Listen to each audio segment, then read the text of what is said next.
नमस्कार दोस्तों, मैं हूं विजय कोहली। इस चैनल पर हम बात करते हैं finance, mutual funds, tax planning और स्मार्ट इन्वेस्टिंग की, वो भी एकदम सिंपल हिंदी में, बिना किसी हाइप और कंफ्यूजन के। यहां आपको सिर्फ रियल डेटा, लॉजिक और प्रैक्टिकल एग्जांपल्स मिलेंगे, ताकि आप सब अपने पैसों को लेके बेहतर फाइनेंशियल डिसीजन ले पाएं। तो चलिए आज के टॉपिक को एकदम क्लियरली समझते हैं। तो आजकल हर तरफ एक ही चर्चा है। इंडिया और यूरोपियन यूनियन के बीच एक mother of all deal sign हुई है। भाई नाम तो बड़ा जबरदस्त है, लेकिन इस सारी हाइप के पीछे की असली कहानी क्या है? चलिए आज इसी को डिकोड करते हैं और समझते हैं कि इस मेगा डील का असल में मतलब क्या है। देखिए, ये कोई ऐसी वैसी मामूली ट्रेड डील नहीं है। इसे दोनों ही साइड्स यानी इंडिया और यूरोप एक बहुत ही खास वजह से मदर ऑफ ऑल डील्स कह रहे हैं। जरा इस नंबर पे गौर कीजिए, 25%। ये नया ट्रेडिंग जोन जो बन रहा है ना, वो दुनिया की टोटल जीडीपी का लगभग 25% हिस्सा है। मतलब 2 अरब लोगों का एक बहुत बड़ा बाजार एक साथ आ रहा है। ये वाकई में एक बहुत बड़ी बात है। तो ये मुक्त व्यापार समझौता या एफटीए आखिर होता क्या है? अरे बिल्कुल सिंपल भाषा में समझिए, ये 2 या 2 से ज्यादा देशों के बीच एक दोस्ती का एग्रीमेंट है।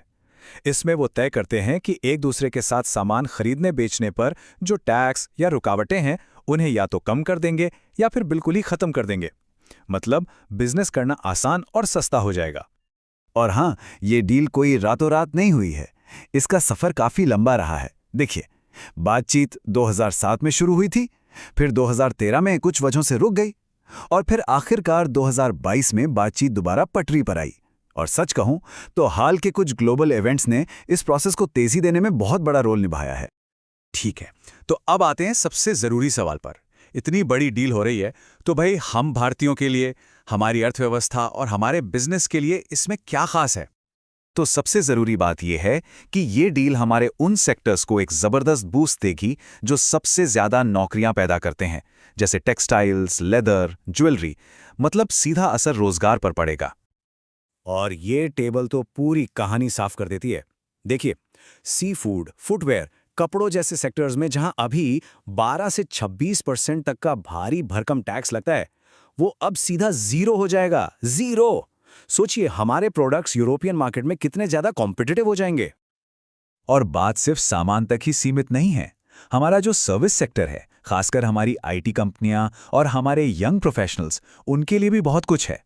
अब उन्हें यूरोपियन मार्केट में काम करना और डेटा हैंडल करना पहले से कहीं ज्यादा आसान हो जाएगा। चलिए, ये तो हो गई इंडिया की बात, लेकिन अब सिक्के का दूसरा पहलू भी देखते हैं। आखिर यूरोपियन यूनियन को इस डील से क्या फायदे होंगे? वो इतनी दिलचस्पी क्यों ले रहे हैं? यूरोपियन यूनियन के लिए ये डील मतलब हर साल 4 बिलियन यूरो से ज्यादा की बचत सिर्फ टैक्स में।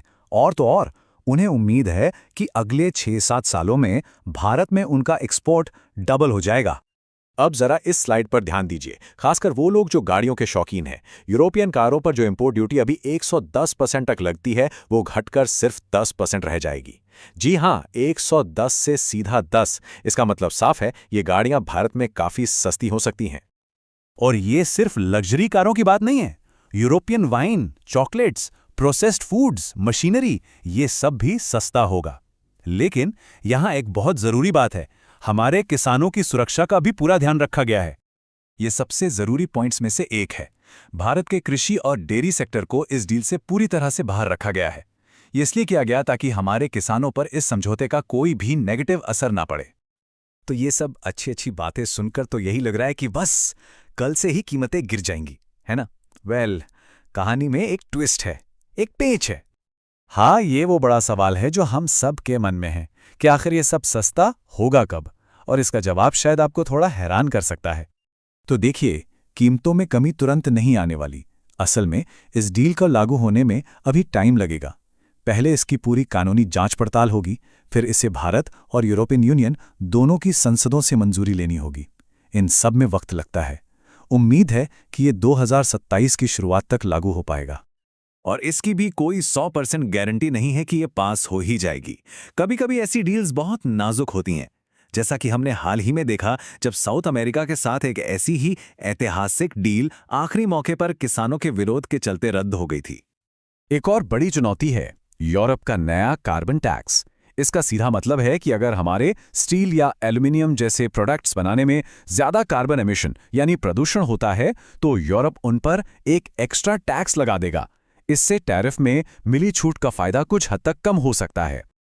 लेकिन दोस्तों, ये डील सिर्फ व्यापार, टैक्स और पैसों के बारे में नहीं है, इससे भी कहीं ज्यादा है। ये ग्लोबल पॉलिटिक्स की शतरंज की बिसात पर एक बहुत ही पावरफुल चाल है। देखिए, दुनिया में इस वक्त दो बड़ी महाशक्तियां हैं, अमेरिका और चीन। लेकिन अब भारत और यूरोपियन यूनियन जैसी मध्य शक्तियां मिलकर एक तरह से एक तीसरा ध्रुव या थर्ड पोल बना रही हैं। ये एक साफ संकेत है कि हम किसी के दबाव में नहीं आएंगे।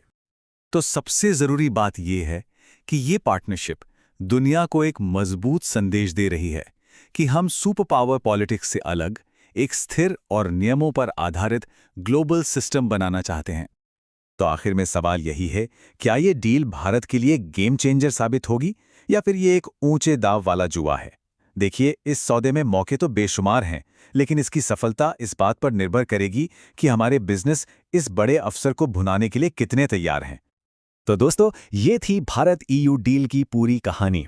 अगर आपको इस जानकारी से कुछ नया सीखने को मिला हो तो लाइक जरूर करिए। आपका एक लाइक मुझे और ऐसे ही टॉपिक पर चर्चा करने के लिए मोटिवेट करता है। इस डील के बारे में आपकी क्या राय है, नीचे कमेंट में जरूर बताइए। इसे शेयर करिए उन लोगों के साथ जो अपने पैसों को सही दिशा में इन्वेस्ट करना चाहते हैं। और ऐसे ही कॉम्प्लेक्स टॉपिक्स को सिंपल भाषा में समझने के लिए चैनल को सब्सक्राइब करना ना भूलें। देखने के लिए धन्यवाद। एक जरूरी बात, इस वीडियो में दी गई सारी जानकारी सिर्फ एजुकेशनल पर्पस के लिए है। मैं कोई सेबी रजिस्टर्ड इन्वेस्टमेंट एडवाइजर नहीं हूं। स्टॉक मार्केट और म्यूचुअल फंड में निवेश बाजार के जोखिमों के अधीन होते हैं, इसलिए कोई भी इन्वेस्टमेंट डिसीजन लेने से पहले अपनी रिसर्च जरूर करें या अपने फाइनेंशियल एडवाइजर से सलाह लें।